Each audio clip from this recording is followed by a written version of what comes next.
आपल्या देशात आपण पेपरमध्ये शास्त्रज्ञ म्हणून ज्यांची नावे वाचतो त्यातील बरेचसे खऱ्या अर्थाने शास्त्रज्ञ नसतात, तर ते असतात तंत्रज्ञ. तर काही लोक शास्त्रज्ञात राजकारणी म्हणून ओळखले जातात आणि राजकारण्यांमध्ये शास्त्रज्ञ म्हणून मिरवले जातात. प्रखर बुद्धिमत्तेचा दर्जाच वेगळा असतो. शास्त्रज्ञांना आढळून आले आहे की चेतापेशींची संख्या किंवा मेंदूचे वजन यांचा बुद्धिमत्तेशी संबंध नसून बुद्धिमत्ता ही चेतापेशींच्या जोडणीवर अवलंबून असावी. आईन्स्टाईन सारख्या बुद्धिमान मेंदूचे निरीक्षण केल्यानंतर असे आढळून आले की त्यांच्या व इतर मेंदूत फारसा फरक आढळला नाही. मात्र इलेक्ट्रॉन सूक्ष्मदर्शकातून पाहिल्यास अशा मेंदूमध्ये चेतापेशींचे अधिक गुंतागुंत असणारे जाळे आढळून आले. अशा व्यक्तींमध्ये विश्लेषण आणि संकलन करण्याची असामान्य क्षमता, उपजत स्फूर्ती आणि विचारांची ठाशीव पद्धत या गोष्टी चांगल्या स्वरूपाच्या असतात. शिवाय अशी माणसे जीवनात येणारे अनुभव समुद्रातील उसळत्या लाटेप्रमाणे अत्यंत उत्कटपणे घेतात. त्यांच्यात अनुभवाचा जोमदारपणा दिसून येतो. संत तुकाराम महाराजांचे अभंग ज्यांनी अभ्यासले असतील त्यांना संत तुकारामांच्या अनुभवाची उत्कटता आढळून येईल. अनुभव घेण्याच्या या ताकदीमुळे नंतर त्यांना विचारांचे स्फुरण व्हायला सुरुवात होऊन ते व्यक्त होतात. काही लोक प्रचंड संख्येची आकडेमोड करतात, तर काही लोक अनेक घटना चुटकीसरशी आठवून सांगतात. सर्वसामान्य माणसांना हे आश्चर्य वाटते, पण खरे तर अशा लोकांना फक्त तेवढेच करता येते.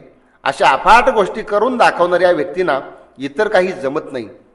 त्यांना शिकणे जमत नाही. कदाचित ते मतिमंदही असू शकतात. अशा लोकांमध्ये मेंदूच्या एका ठराविक भागाचाच विकास झालेला असतो. मेंदूची इतर कार्ये खुंटलेली असतात. बौद्धिक क्षमता वाढवता येते.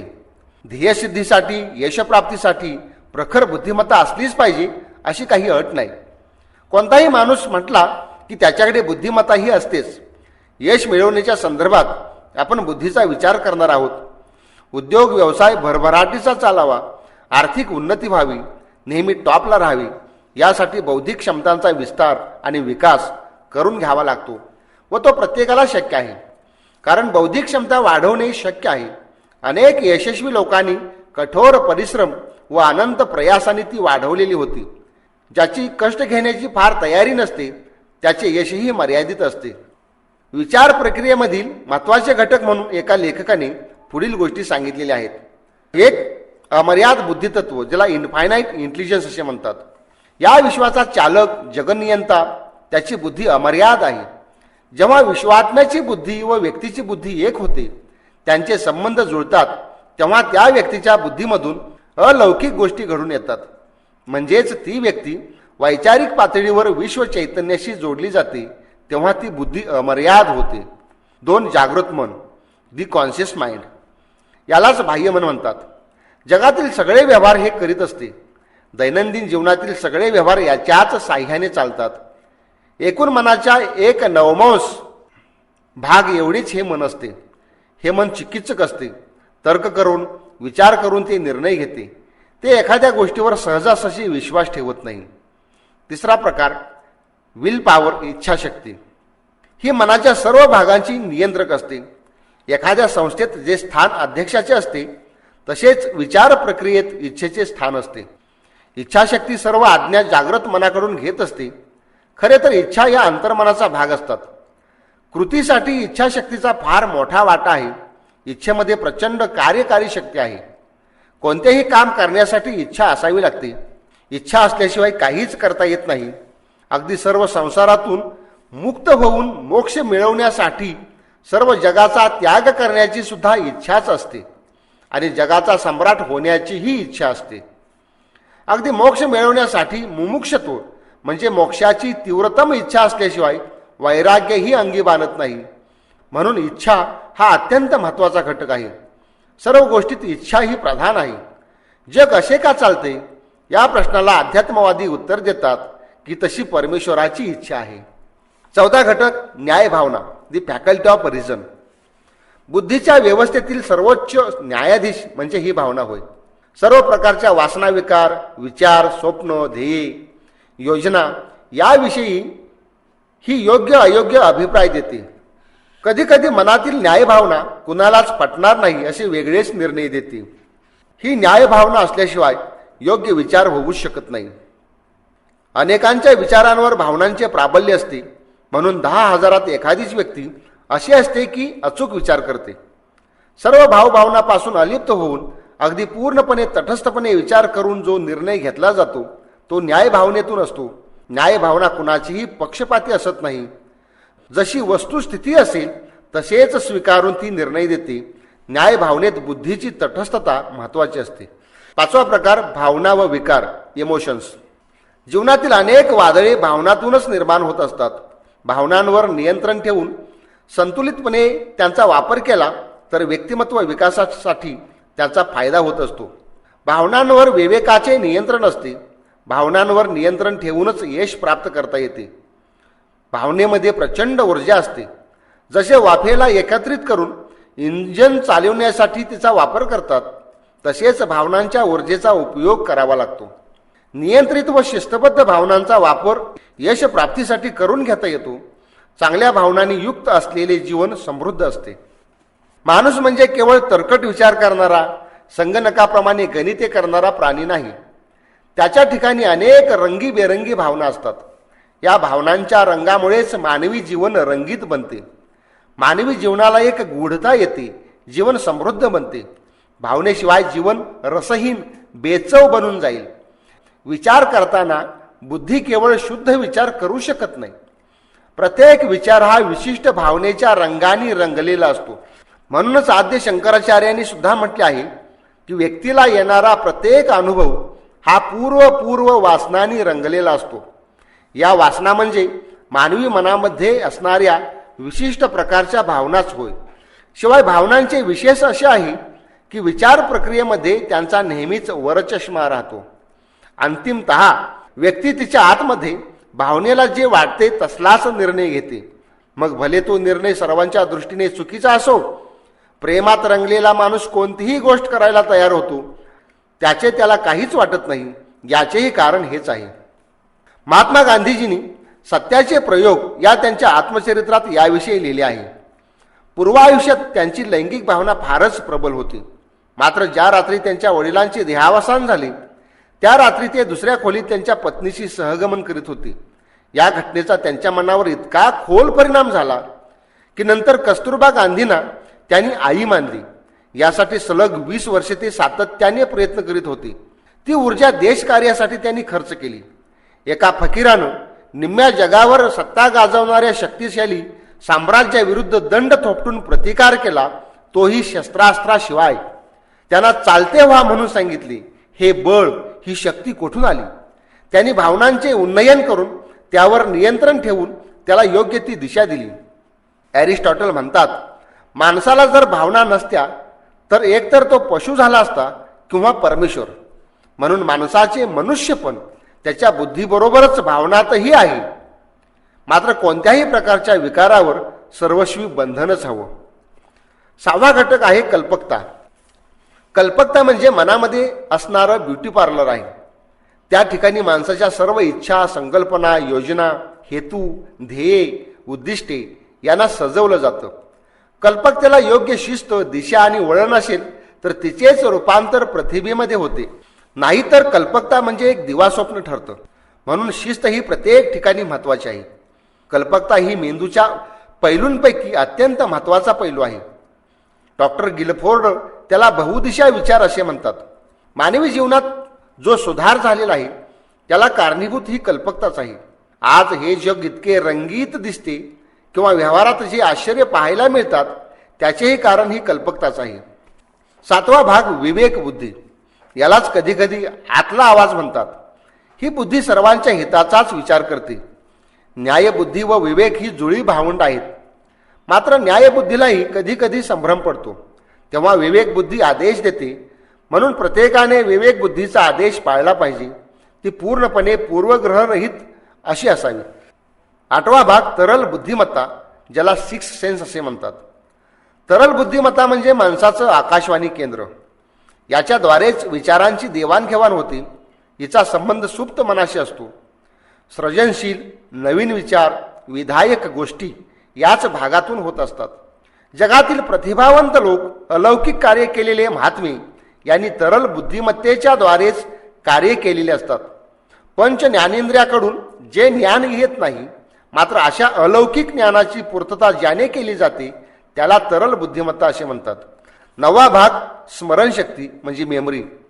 मिळालेले सर्व प्रकारचं ज्ञान, अनुभव ज्या स्मृतिकोशात साठवलेले असतात त्याला स्मृती असे म्हणतात. ही अनुभव साठवून ठेवण्याची जी शक्ती आहे तिलाच धारणाशक्ती म्हणजे रिटेन्शन पॉवर असे म्हणतात. तर जेव्हा पूर्वीच्या अनुभवाचे पटलावर तरंग निर्माण होतात त्याला स्मरण असे म्हणतात. आद्य शंकराचार्यांच्या भाषेत स्मृती म्हणजे परत्र पूर्वद्रष्टाव भाषा अशी असते.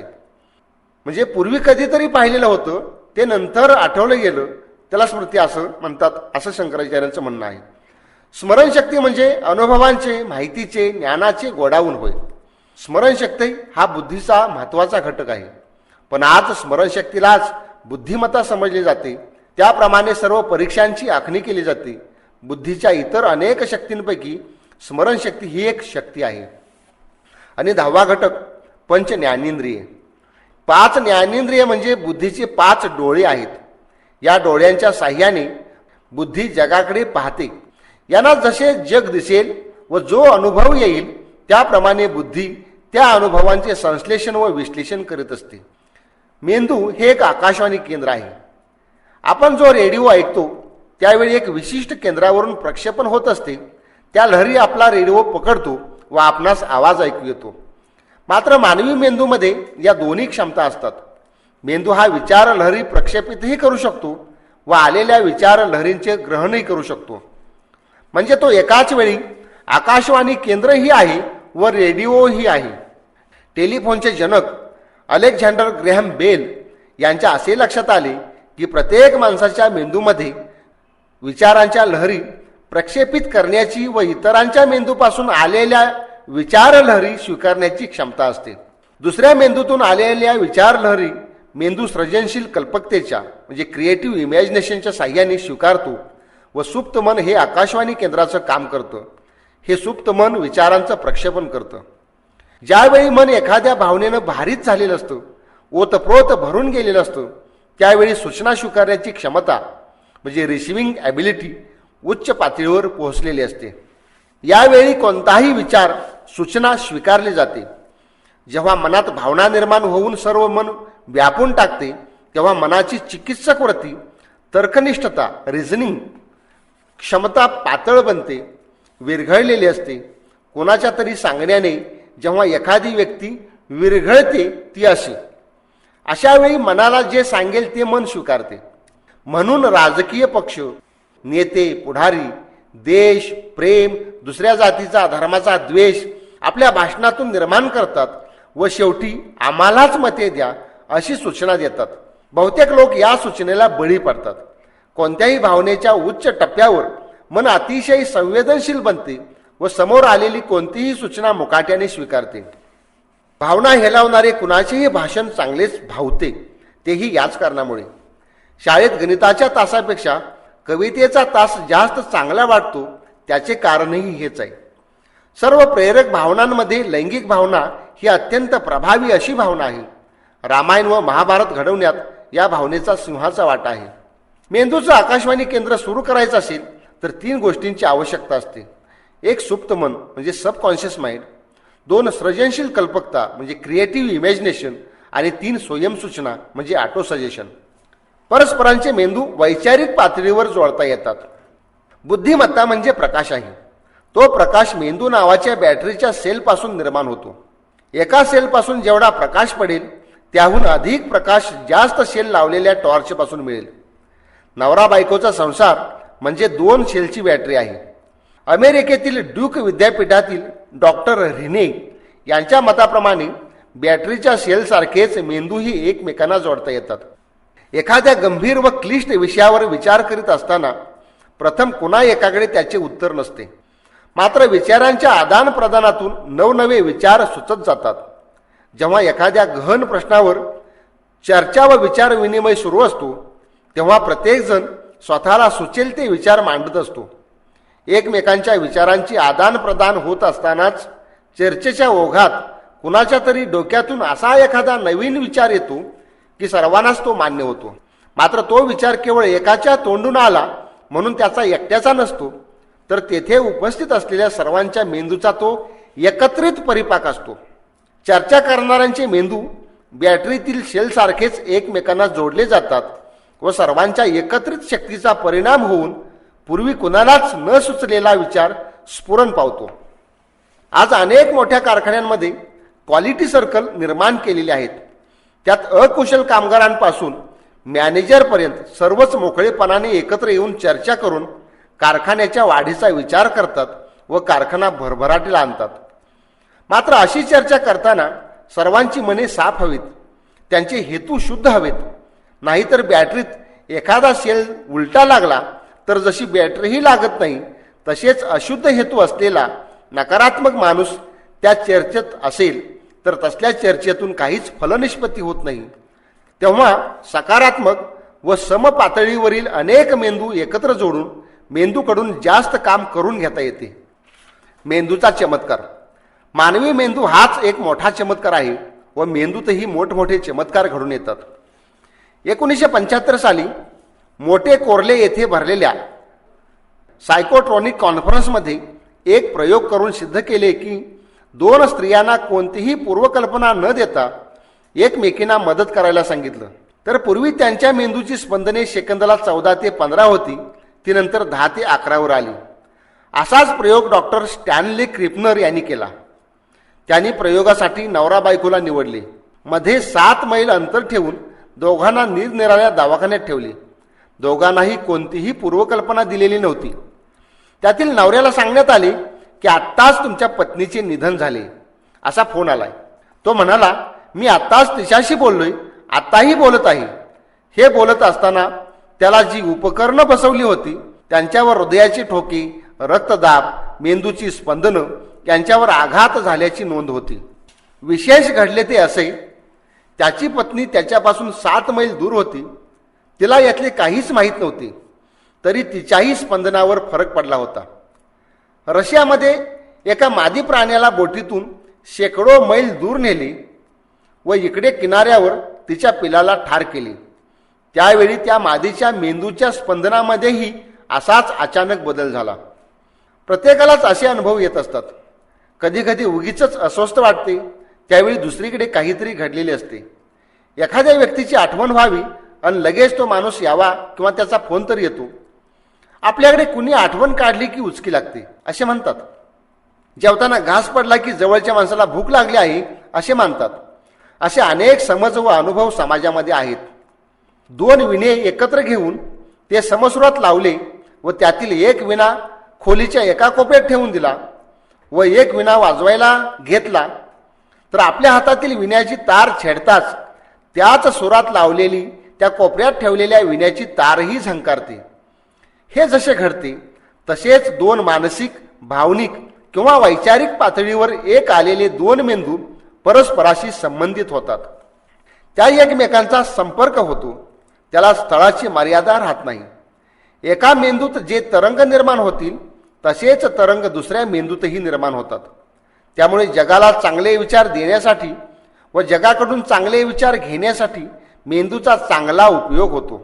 म्हणूनच सर्वसंतु निरामया ही वेदांनी केलेली प्रार्थना महत्त्वपूर्ण ठरते. आपली प्रार्थना प्रक्षेपित होऊन ऐकली जाते व त्याला प्रतिसाद मिळून त्याचे उत्तरही परत येते. यशप्राप्तीसाठी मेंदूच्या या क्षमतेचा आपण उपयोग करून घेऊ शकतो. बुद्धियोग. बौद्धिक विकासाच्या संदर्भात बुद्धियोगाचा विचार केला नाही तर एक अपूर्णता राहील. बुद्धियोग गीतेने सांगितला आहे. जीवनात कसे जगावे व जगात कसे वागावे याचे ज्ञान बुद्धियोग देतो. गीता म्हणते, कार्याचा निश्चय करणारी बुद्धी या मार्गात एकाग्र असावी लागते. ज्याच्या बुद्धीचा अशा प्रकारे एक निश्चय होत नाही त्याची बुद्धी अनेक फाटे फुटलेल्या व अनेक प्रकारच्या असतात.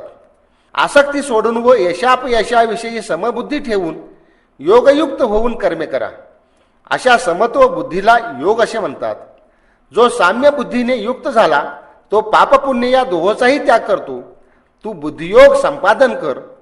समत्व बुद्धीने युक्त होऊन कर्मे करणे हेच खरे कर्माचे कौशल्य आहे आणि या कौशल्यालाच योग असे म्हणतात. ऋतुंभरा प्रज्ञा. अनेक प्रकारच्या भावना, विचार यामुळे वृत्ती विखुरलेल्या असतात. जाणीव इतस्ततः पसरलेली असते. त्यामुळे तिची शक्ती क्षीण होते. पण तीच एकाग्र केली तर त्याची शक्ती अनेक पटीने वाढते. शिवाय दैनंदिन जीवनात जी बुद्धी काम करीत असते तिला अनेक मर्यादा पडत असतात. या बुद्धीला अतिसूक्ष्म ज्ञान होत नाही. मात्र साधनेने बुद्धीत बदल होतो आणि अतिसूक्ष्म ज्ञान ग्रहणाची तिची क्षमता निर्माण होते. जसे एखाद्या टेकडीच्या पलीकडे गाव आहे, त्याचे ज्ञान इथून जसे होणार नाही, मात्र जेव्हा टेकडीवर प्रत्यक्ष गेल्यानंतर ते गाव स्पष्ट दिसते, तसेच अतिसूक्ष्म ज्ञान नित्याच्या बुद्धीने होत नाही. मात्र साधना करून विशिष्ट टप्प्यापर्यंत पोहोचल्यानंतर या बुद्धीत परिवर्तन होऊन अतिसूक्ष्म ज्ञान ग्रहण करू शकणारी बुद्धी निर्माण होते. अशा प्रकारच्या बुद्धीला योगशास्त्राने ऋतुंभरा प्रज्ञा हे नाव दिलेले आहे. तर बौद्ध तत्वज्ञानात त्याला महामेधा प्रज्ञा असे म्हणतात. गीतेत अतींद्रिय मात्र बुद्धिग्राह्य असे सुख व ज्ञानाविषयी सांगितलेले आहे. तेव्हा ते ग्रहण करण्यासाठी जी बुद्धी लागते तीच ही ऋतुंभरा प्रज्ञा होय. ही प्रज्ञा निर्माण करणे म्हणजे बुद्धीचा विकास करून अत्युच्च टप्पा गाठणे होय. या प्रज्ञेचा उदय झाला की सगळे व्यक्तिमत्वच बदलून जाते, अख्खे जग बदलून जाते. जगातील सगळ्या गोष्टी घटना स्पष्ट दिसतात. समोरच्या माणसाकडे पाहिले की तो माणूस आतून बाहेरून सगळा आरपार दिसतो. त्याच्या मनातील तरंग, त्याच्या मनात जे काही चालले आहे ते सर्व समजते. ऋतुंभरा प्रज्ञा प्राप्त झालेल्या माणसाला जगाकडे पाहून त्याला जगाची कीव येते. त्याचे हृदय करुणेने उच्चंबळून येते. येशू ख्रिस्ताला सुळावर दिले तरी येशू म्हणाला, हे परमेश्वरा, यांना क्षमा कर, कारण हे काय करीत आहेत हेच यांना समजत नाही. दया, क्षमा, शांती व समाधान हा त्यांचा स्थायी भाव बनतो. त्याच्या बुद्धीचे तेज त्याच्या चेहऱ्यावरून ओसंडून वाहते. अशी व्यक्ती म्हणजे चेतनेचे उमललेले फुलच. त्याचा सुगंध सर्वत्र दरवळतो. बौद्धिकदृष्ट्या 5 प्रकारचे लोक असतात. एक जडमूढ, यांना कशाचेही काहीही नसते. पूर्ण अज्ञान अंधकारामध्ये जीवन जगत असतात. यांना कसला विधी निषेध असतो हेच माहीत नसते. संत तुकाराम महाराज म्हणतात, तुका म्हणे ज्याची बुद्धी आहे जड, त्याहुनी दगड बरा देवा. दुसरा प्रकार प्राणी पातळीवरील माणसे. असे लोक फक्त इंद्रियांच्या पातळीवर जगतात. ज्यात फक्त इंद्रियांचे समाधान असते तेच यांना अतिप्रिय. उदर आणि शिष्ण हेच यांचे सार सर्वस्व. यांचे जीवन प्राणी पातळीवरचे असते. तिसरा प्रकार सर्वसामान्य माणसे. सर्वसामान्य समाज या प्रकारामध्ये मोडतो. हे लोक जास्त खालीही नसतात आणि जास्त वरही नसतात. चौथा प्रकार बुद्धिमान माणसे. हे लोक सर्वसामान्यांपेक्षा वर येण्याचा जातीने प्रयत्न करतात व वर येतातही. त्यांचा उच्च अत्युच्च पातळीवर जाण्याचा सदोदित प्रयत्न चाललेला असतो. ते सतत भावनांक वाढवण्याचा तर बुद्ध्यांक सुधारण्याचा प्रयत्न करतात. समाजातील विविध क्षेत्रांमध्ये अनेक प्रकारच्या उलाढाली याच लोकांमुळे घडून येतात. आणि 5वा प्रकार संत महात्मे. ज्यांची प्रज्ञा जागृत झालेली आहे असे लोक होत. ते अत्युच्च ठिकाणी पोहोचलेले असतात. त्यांना तेथून कोणी खाली खेचू शकत नाही. अनेक बुद्धिमान माणसे या ठिकाणी पोहोचण्यात यशस्वी होऊ शकतात. या लोकांचा भावनांक व बुद्ध्यांक परिपूर्ण होऊन ते त्या मापाच्याही पुढे गेलेले असतात.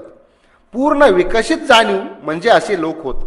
अशा लोकांचे उदाहरण द्यायचे झाले तर भगवान महावीर, भगवान श्रीकृष्ण, भगवान गौतम बुद्ध, येशू ख्रिस्त, संत ज्ञानेश्वर, संत तुकाराम महाराज इत्यादी प्रकारची उदाहरणे देता येतील. बुद्धीचा विस्तार व विकास. बुद्धी ही ईश्वराची देणगी असली तरी तिचा विकास करणे आपल्या हातात आहे. बुद्धी वाढवता येत नाही, मात्र तिचा विकास व विस्तार करता येतो. आपण बुद्धी दुसरीकडून आणून बसवू शकत नाही, म्हणजे तिला बदलू शकत नाही. मात्र ज्या पद्धतीने तिला कामाला जुंपायची ती पद्धती बदलू शकतो व त्या पद्धतीतच यशाचे गुपित दडलेले आहे. बुद्धीचा विकास करणे म्हणजे तिच्या क्षमतांचा विस्तार व विकास करणे होय. तिचा पूर्ण क्षमतेने वापर करणे होय. जशी तलवार तीच असली तरी तिला धार लावून अधिक तेज बनवता येते, तसेच बुद्धीचे आहे. बुद्धीला शिस्त लावून तिला अधिकाधिक तजेलदार करता येते. तेजयुक्त धारदार बुद्धी पूर्ण क्षमतेने जर यशासाठी वापरली तर यश पायाशी लोळण घेता येईल. बुद्धीचा विकास पुढील गोष्टींवर अवलंबून आहे. सभोवतालची परिस्थिती. सभोवती जशी परिस्थिती असेल त्याचेच संस्कार होत जातात व अनुकरणही त्याचेच केले जाते. दुसरा घटक आहे शिक्षण. अनेक संस्कार, माहिती, अनुभव हेतुतः द्यावे लागतात. ते शिक्षणाद्वारे द्यावे लागतात. पण आजचे शिक्षण हेच काम परिपूर्णपणे करीत नाही. म्हणून बुद्धिविकासासाठी जाणीवपूर्वक शिक्षण घेतले पाहिजे. सततचा वापर. बुद्धीचा जितका वापर होईल तितकी बुद्धी तेज बनते. न वापरलेले हत्यार गंजून जाते तसेच बुद्धीच आहे. निसर्गाचं एक तत्व आहे, use it or lose it. म्हणजे ज्याचा वापर करील ते अधिकाधिक चांगलं बनत जातं आणि ज्याचा वापर होत नाही त्याच्यापासून आपण अधिकाधिक दुरावत जातो. म्हणून बुद्धीचा नियमित उपयोग करून मेंदूला सतत चालना मिळेल असे काम व वाचन केले पाहिजे. अवघड विषयांची हाताळणी. गुंतागुंतीच्या व क्लिष्ट समस्या सोडवण्याचा प्रयत्न सातत्याने केला पाहिजे.